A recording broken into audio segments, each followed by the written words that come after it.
Welcome to the Nikki Rich Show. I'm your host, Miss Nikki Rich, and today we have an exciting show for you guys.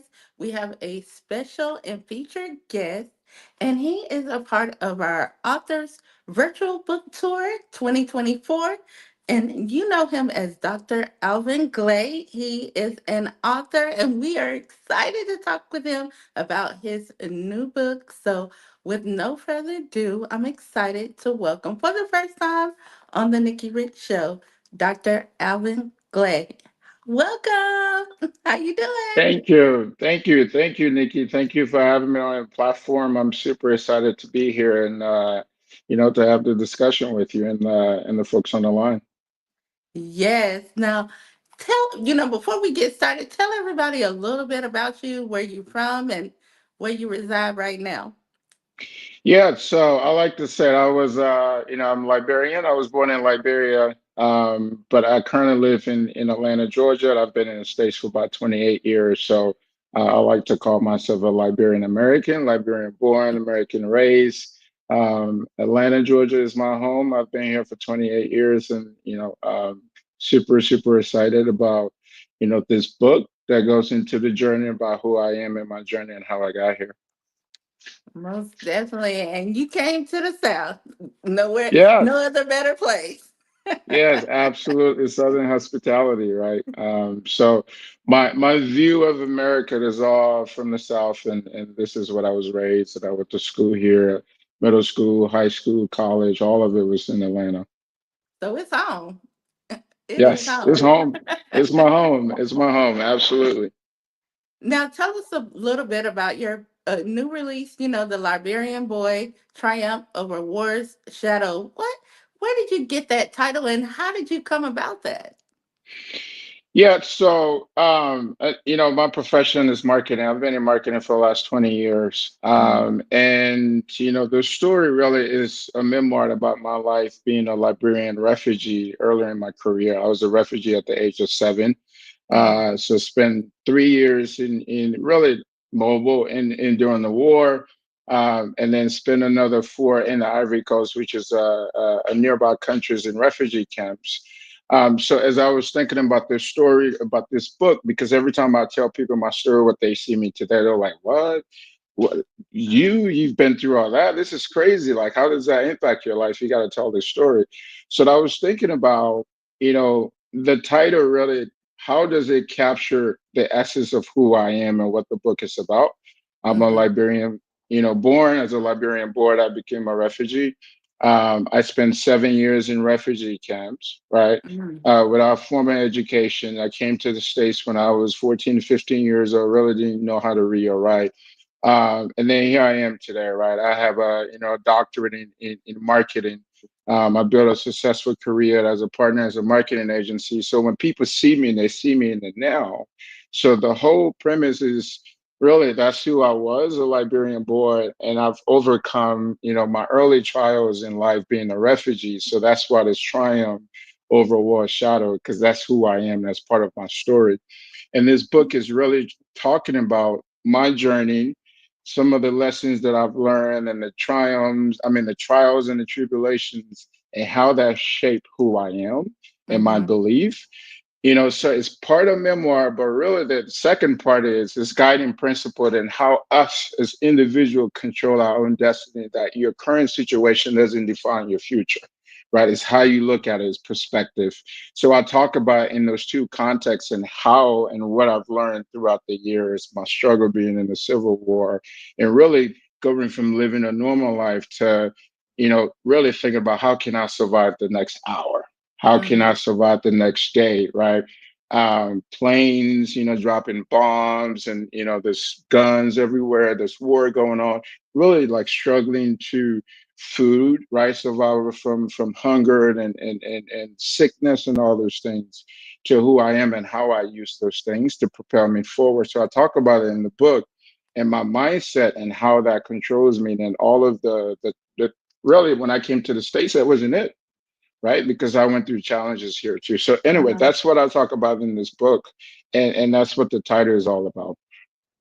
How did you maintain your strength? Even just to have the strength to want to write, your story because you went through a lot. That is hard and at a young age. Well, so for the longest, I took it and I compartmentalized and I Okay. put it in the closet and I lock it up, which we all do when we have trauma in our lives. We don't want to Mhm. revisit it, right? It's like that was an issue. I don't want to deal with it. I overcame it. I'm gonna lock it.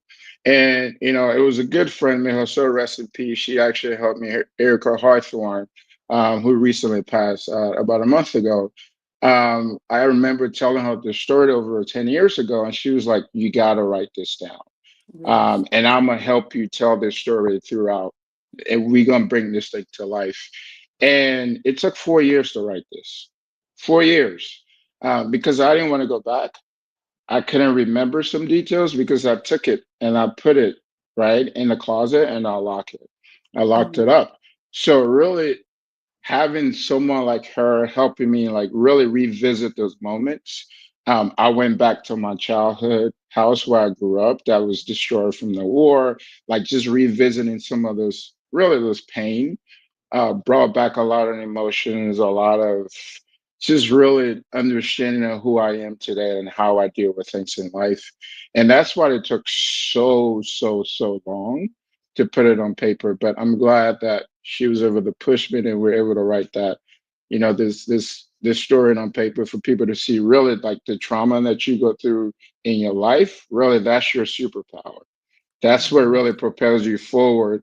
But we don't know it as we're going through the situation. We think it's the end of the world. But when you actually sit down and go back and revisit it, you realize, wow, who I am today is what really, what I've overcome in the past and have shaped my future. So that's what I say.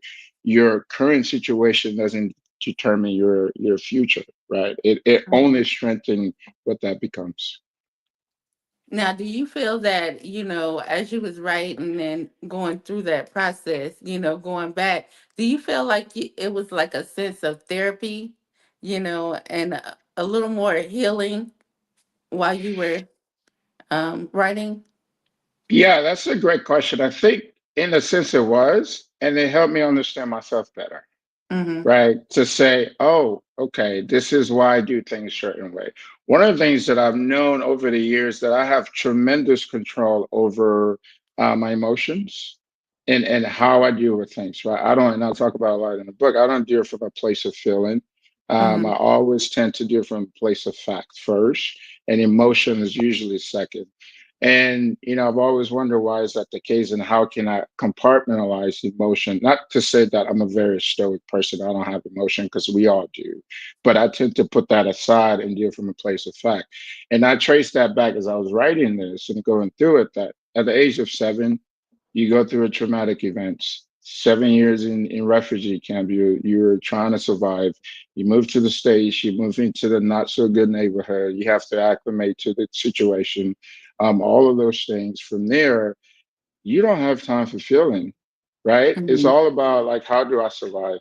How do I get to the next stage? How do I get to the next stage? So when you go through that stuff for, really, 3 decades, you build some form of, okay, this is how I assess situation, this is how I make decisions based on what's in front of me, and my emotion takes the backseat, right? I don't have time. So that was one thing that I learned. Is like, wow, I took that, which now a lot of people tell me in my line of work, it's amazing how you are able to control your emotion when there's chaos, right? You're Mm-hmm. so calm, you're able to, sorry, my light went up here, you're able to leverage that power to then be able to say, wow, how can I move forward? Right? How can I make decisions? And those are some of the things that allow me to do that. Do it also help you to, are you able to get your, emotions back, since you had to be so hard and everything? Are you able to have a sense of emotion? Well, okay. So this may come across like, hey, he's a guy that doesn't really have emotions. We Mm-hmm. all do. My emotions always been there. I've just had control over when, I'm able to express those feelings and when I'm able to, really let it out. Mm-hmm. But I've realized that I don't make decisions from that place. right? Not to say that it's not, I don't have an emotion, but when it comes to making decisions about my life, where I want to go, and decision that I make, every aspect of it, emotion tends to be secondary for me. And that's really been sort of my quote unquote superpower that allows me to be able to just handle chaos and traumatic events, because this life we live is full of all type of different, unexpected situation, right? And that's one superpower, I call it, that I've built. But at the same time, there is a negative side to that, right? Because when you compartmentalize so much from an emotion standpoint, some people might say, well, you're not as available. I don't know. You know what I mean? Like, you're not, I can't read who you are, your true self, but that's not really the case, right? Hmm. It's just you've compartmentalized in terms of how you use emotion in your daily activities or whatever it may be. Okay. Now, was there also a part in, that you were writing that you felt, when you was writing, just going back over your story, was most rewarding? Um, which part was most rewarding? I think just really going back to my earlier beginning, Mm-hmm. because I didn't really. So part of this process too involved me talking to like my mother, my Mm-hmm. siblings, to uncover some information that I couldn't remember. But one of the most profound things that I thought that was rewarding was in 2022, my friend Erica Harthorne and I went to my father's village. So the last time I was at this place, I was 7 years old. Seven, 7 years Mm-hmm. old, right? So I'm 40, I'm about to be 42 years old right now, right? Mm-hmm. So I was 7 years old. So in 2022 was the first time I went back to this place where there was war. There was my father's village, to see it, to walk with him, to sit there and meet the people. And this is where I was as a 7 year old kid. Go back to the house that I grew up in as 10 years old, where we were playing. And I could imagine myself in those moments. I don't think I would have been able to do that if it Mm-hmm. wasn't for this. So to me, that was the most rewarding, to be able to go there, to have a sense of purpose, to really see how far I've come. To be quite honest with you, I just kept going, right? Just kept going. And this allowed me Mm-hmm. to go back to say, wow, Alvin, you've come a long way. And, if all said and done, you can be happy with, what you've done thus far. So that was, for me, that was the most rewarding piece of this entire journey, to be able to go back there. Now, how has your book been received toward the Liberian community or global audience? Yeah, I mean, so I'll tell you this. Everyone I tell my story to, everyone who's read this book, they're like, I would have never known. I would have never known, like, all the traumatic experiences that you've gone through. Mm-hmm. So the reception has been positive. I met a woman not too long ago. I was in Orlando at a marketing conference, and we were talking about, if you read a book, I start by saying we all have a story, Mm-hmm. whether big or small. We don't have to be famous. We all have a story. And often we judge people in the now, what you see, but we never stop to say, have you ever thought about what is their story? How did they get here? And what are the challenges that they got through? That's the only time you can understand the true essence of who they are.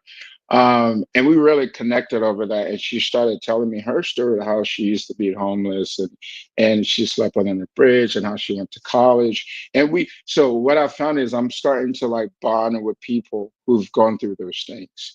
So the reception's been great. As I even think about the immigrant community in America, there's close to 50 million people who are in this country, who most of it is not by choice, right? Mm-hmm. They're leaving their entire home for a better life. And their story is very similar. And they're like, wow, I would have never known. So the reception has been great. It's also been frightening to put yourself out there. Yes. um, but for me, the number one thing is I just want to tell my story, just to tell anyone you really control your own destiny. Obviously, there's some Mm-hmm. stuff that's beyond your control, but the most important thing is your mindset and how you see the situation. and how you control your environment around you. And that will help sort of you controlling what that next outcome would be. So today, what would you say to that 7-year-old Liberian boy, that was back there, in the refugee camps and just trying to push through, trying to get to where you are today? What would you tell that 7-year-old boy today? Wow. Wow, that's an amazing question. That is just a moment in time, and that you got this, right? Um, just make it through another day. It's just a moment in time. And the funny thing is, I often remind myself about that today when it seems like all hell is about to break loose. And I always tell myself it's just a moment in time, right? Mm, Um, and I think that would be sort of the message. It's like just a moment in time.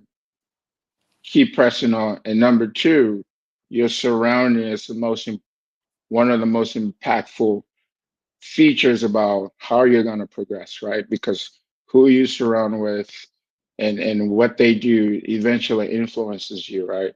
yeah. Denzel said, if you hang around long in a barber shop, you're going to get a haircut. That is so true, right? So if your circle is most important also. So that's one of the other messages I would say to him is just be mindful of who are the people that you're hanging out with, who are your Mm. friends, because it will have an impact on you in some shape or fashion.